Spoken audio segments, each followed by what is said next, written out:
This part of Honolulu, Hawaii is for lower class.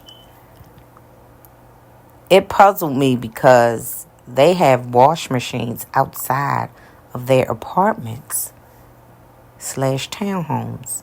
And they hang their clothes out to dry, so they only have a wash machine, no dryer. And you see the sinks where the water drains from the wash machine.